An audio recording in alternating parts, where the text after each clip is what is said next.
नमस्कार विद्यार्थी मित्रों, संत कृपा विद्यालय परिवार वती हूँ मितेश जोशी आप सौનું हार्दिक स्वागत करूँ छूँ। विद्यार्थी मित्रों, आजना तासमां આપણે ધોરણ 7 સંસ્કૃતનો એકમ યોજકઃ તત્ર દુર્લભઃ આ એકમનો અભ્યાસ કરવાનો છે। તો ચાલો વિદ્યાર્થી મિત્રો આપણે આ એકમનો અભ્યાસ કરીએ। तो विद्यार्थी मित्रों, सर्वप्रथम योजकः तत्र दुर्लभः आ एकमनो अर्थ आ एकमનું નામ છે તો તેનો અર્થ સમજીએ તો કે યોજકઃ તત્ર દુર્લભः એટલે કે ત્યાં જોડનાર મુશ્કેલ છે। બરાબર, ત્યાં જોડનાર મુશ્કેલ છે એવો એનો અર્થ થાય। ત્યાં જોડનાર મુશ્કેલ હોય છે।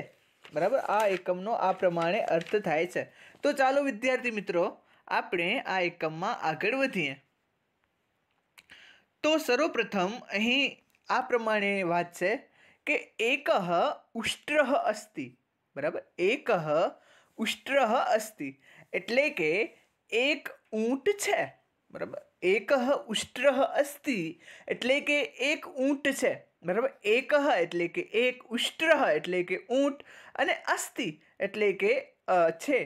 त्यारबाद उष्ट्रः एटले के ऊंट स्वभावेन वक्रः अस्ति एटले के ऊंट स्वभावथी दोषद्रष्टा है। बराबर, वक्रः एटले शुं तो के दोषद्रष्टा ने अस्ति एटले के छे।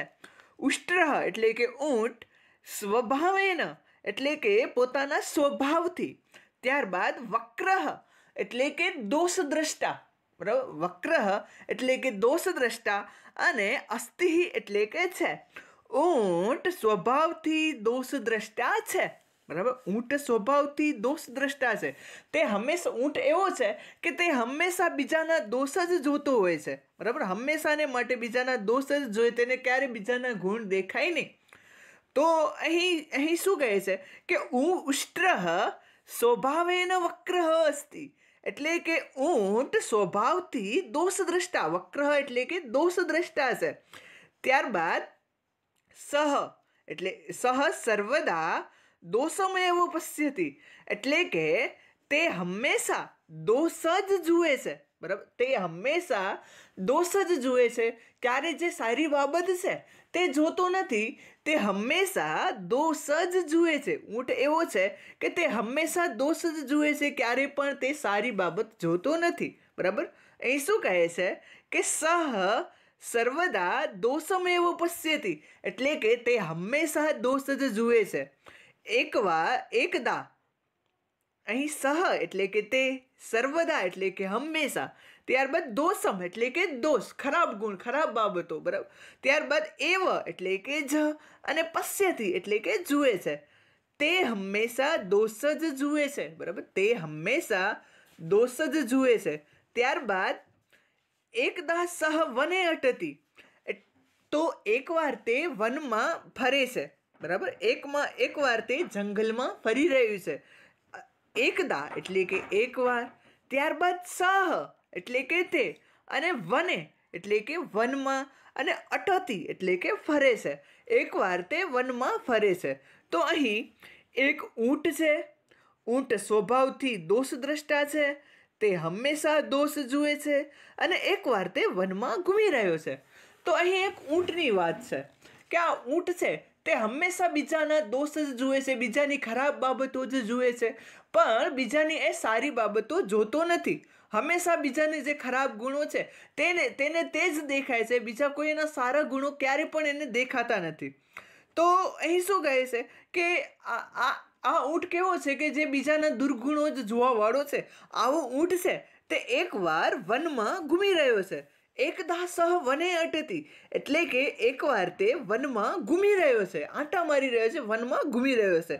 તો હવે આ દોષદ્રષ્ટા ઊંટ વનમાં શું પરાક્રમો કરશે તે આપણે જોઈએ।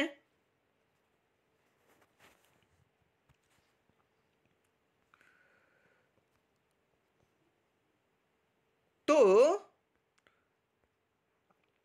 मार्गे सह वृक्षस्य उपरि एकम सुखम पश्यति। बराबर, आगळ मार्गे सह वृक्षस्य उपरि एकम सुखम पश्यति एटले के मार्गे एटले के रस्ता माथे વૃક્ષની ઉપર એક પોપટને જુએ છે. અહીં તમે જુઓ છો કે આ ઊંટ છે તે અહીં પોપટને જોઈ રહ્યો છે. બરાબર, ઊંટ છે તે પોપટને જોઈ રહ્યો છે. તો અહીં શું કહે છે કે માર્ગે એટલે કે રસ્તામાં સહ એટલે કે તે અને વૃક્ષસ્ય ઉપરી એટલે કે વૃક્ષની ઉપર એકમ સુકમ પશ્યતી એટલે કે એક પોપટને જુએ છે. આ જે ઊંટ છે તે એક પોપટને જુએ છે. બરાબર, આ જે ઊંટ એક પોપટને જુએ છે, આ પોપટ બેઠો છે તેને જુએ છે. ત્યારબાદ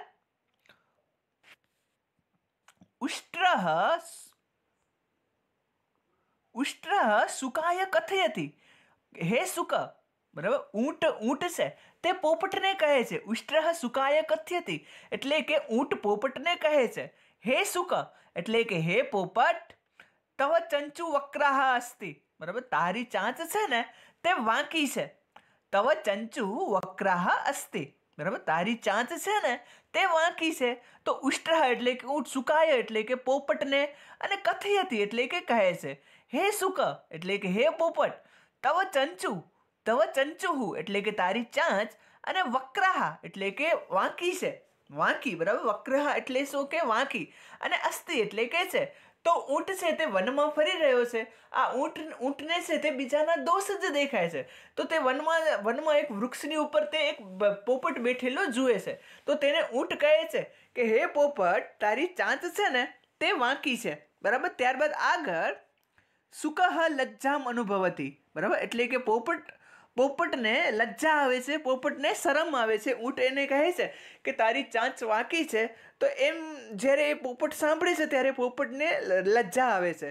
સુકહ લજ્જામ અનુભવતી એટલે કે પોપટ લજ્જા અનુભવે છે. સુકહ એટલે કે પોપટ, લજ્જામ એટલે કે શરમ, લજ્જા, અને અનુભવતી એટલે કે અનુભવે છે. ત્યારબાદ ઉષ્ટ્રહ હસતી અગ્રે ચલતી. બરાબર, ઉષ્ટ્રહ હસતી અગ્રે ચલતી. તો ઉષ્ટ્રહ ઊંટ હસે છે અને આગળ ચાલે છે. ઊંટ હસે છે, ઉષ્ટ્રહ હસતી અગ્રે ચલતી એટલે કે ઊંટ હસે છે અને આગળ ચાલે છે. ઉષ્ટ્રહ એટલે કે ઊંટ, હસતી એટલે કે હસે છે, અને અગ્રે એટલે કે આગળ, અને ચલતી એટલે કે ચાલે છે. તો અગાઉ આપણે જોયું, બરાબર, પહેલો જે ફકરો હતો તો તેનામાં આપણે જોયું કે ઊંટ છે તે વનમાં ઘૂમી રહ્યો છે, અને આ ઊંટ છે તેનો સ્વભાવ શું છે તો કે દોષોને જોવાવાળો, બીજાને એને દોષો જ દેખાય છે. અને આવો ઊંટ છે તે એકવાર વનમાં ઘૂમી રહ્યો હોય છે, ફરી રહ્યો હોય છે. તો ત્યાં જ તેને એક વૃક્ષ ઉપર બેઠેલો પોપટ જુએ છે. તો આ ઊંટ છે તે પોપટને કહે છે કે હે પોપટ, તારી ચાંચ વાંકી છે. તો પોપટ આ સાંભળીને લજ્જા અનુભવે છે અને ઊંટ હસે છે અને આગળ ચાલે છે. ત્યારબાદ આગળ જોઈએ.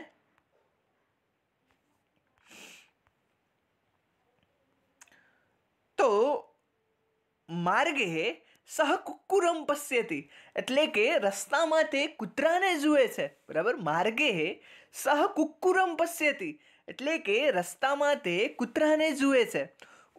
તો અહીં માર્ગે એટલે કે રસ્તામાં, ત્યારબાદ સહ એટલે કે તે, ત્યારબાદ કુક્કુરમ એટલે કે કૂતરાને, અને પશ્યતી એટલે કે જુએ છે. રસ્તામાં તે કૂતરાને જુએ છે. ત્યારબાદ ઉષ્ટ્રહ કુક્કુરાય કથયતી એટલે કે ઊંટ કૂતરાને કહે છે. બરાબર, ઉષ્ટ્રહ કુક્કુરાય કથયતી એટલે કે ઊંટ કૂતરાને કહે છે. ઉષ્ટ્રહ એટલે કે ઊંટ, કુક્કુરાય એટલે કે કૂતરાને, અને કથયતી એટલે કે કહે છે. ઊંટ કૂતરાને કહે છે. આગળ, હે કુક્કુરમ તવ પુચ્છમ વક્રમ અસ્તિ. બરાબર, હે કુક્કુરમ તવ પુચ્છમ વક્રમ અસ્તિ એટલે કે હે કૂતરા, તારી પૂંછડી વાંકી છે. બરાબર, હે કુક્કુરમ તવ પૃચ્છમ વક્રમ અસ્તિ એટલે કે હે કૂતરા, તારી પૂંછડી વાંકી છે. તો આગળ અહીં જોઈએ તો હે કુક્કુરમ એટલે કે હે કૂતરા, ત્યારબાદ તવ પૃચ્છમ એટલે કે તારી પૂંછ, અને વક્રમ અસ્તિ એટલે કે વાંકી છે. હે કૂતરા, તારી પૂંછ વાંકી છે. ત્યારબાદ કુક્કુરમ લજ્જામ અનુભવતી એટલે કે કૂતરાને શરમ આવે છે. બરાબર, કૂતરાના કોઈ દોષ કાઢે છે તો કૂતરાને શરમ આવે છે. તો અહીં કહે છે હે કૂતરા, તારી પૂંછ વાંકી છે. ત્યારબાદ ઉષ્ટ્રહ હસતી અગ્રે ચલતી. બરાબર, ઊંટ હસે છે. આમ કૂતરો જ્યારે લજ્જા અનુભવે છે, કૂતરાને જ્યારે શરમ આવે છે, જ્યારે ઊંટ તેના દોષ કાઢે છે, તો ત્યારે તેને જોઈને ઊંટ છે તે હસે છે. ઉષ્ટ્ર હસતી અને અગ્રે ચલતી. બરાબર, ઊંટ હાલે છે ને આગળ આગળ જાય છે. તો અહીં આપણે જોઈએ કે અગાઉ ઊંટ છે તે વનમાં ઘૂમી રહ્યો છે, તો રસ્તામાં તે કૂતરાને જુએ છે અને તે કૂતરાને જોઈને ઊંટ કહે છે કે હે કૂતરા, તારી પૂંછડી વાંકી છે. બરાબર, આ સાંભળીને કૂતરો છે તે હસે જ. કૂતરો છે તે લજ્જા અનુભવે છે અને ઊંટ છે તે તેના ઉપર હસે છે. તો વિદ્યાર્થી મિત્રો, ઉપરોક્ત બાબતો છે તે તમને બરાબર સમજાણી ને? આશા છે સમજાણી હશે, પણ છતાંય હજી એકવાર ઉપરોક્ત બાબતો વિશે વાત કરી લઈએ. તો કે સામાન્ય રૂપથી બાબત આ પ્રમાણે છે. તો કે એક ઊંટ હોય છે તે સ્વભાવથી દોષદ્રષ્ટા હોય છે, બધાના ખરાબ ગુણો જ તે જુએ છે. આ ઊંટ છે તે બધાના દોષ જ જુએ છે. એકવાર તે વનમાં ફરી રહ્યો હોય છે. બરાબર, એકવાર તે વનમાં ફરી રહ્યો છે. આ જે ઊંટ છે એની અહીં વાત છે.